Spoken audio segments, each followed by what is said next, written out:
In the quiet village of Breezewood, a boy named Rahul spent his days experimenting with machines. He loved inventing new gadgets, hoping to make life easier for the villagers. Breezewood was a peaceful place, but that summer the heat became unbearable. The river ran low and even the trees drooped under the scorching sun. People cooled themselves with cloths, seeking shade under whatever shelter they could find.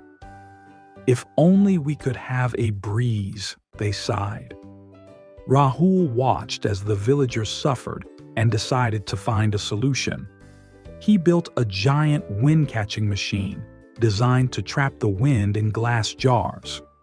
When he opened the first jar, a gust of cool air escaped, refreshing him instantly.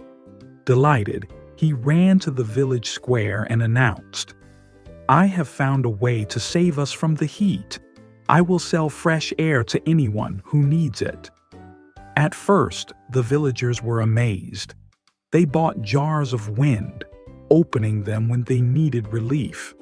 For a while, the village felt comfortable again. But as Rahul continued trapping the wind, something strange began to happen. The once lively trees stood still, their leaves no longer rustling.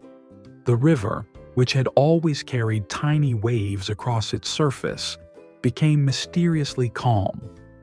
Even the birds struggled to fly, their wings barely catching the lifeless air. The village grew hotter, the air stagnant and suffocating. People who had once cheered for Rahul now looked at him with worry. The cool breeze they had loved was gone. One evening, an old woman approached Rahul.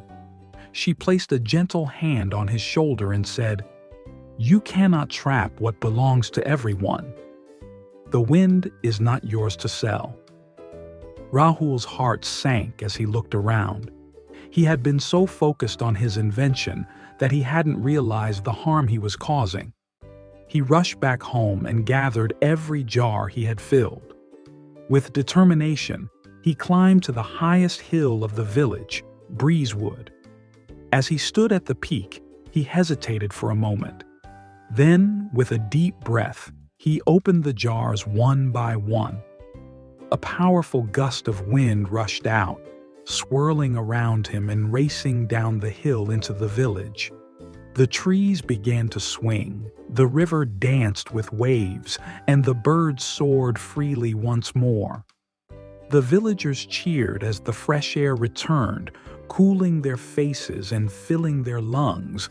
Rahul smiled, realizing that he had been wrong to try and control nature.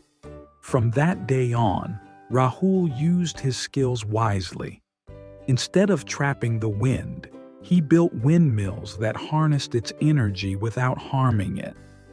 The windmills powered the village, bringing water from the river and grinding grain for food. Breezewood village flourished once again. Rahul had learned an important lesson on respecting nature's balance. Moral of the story: nature is meant to be shared, not controlled.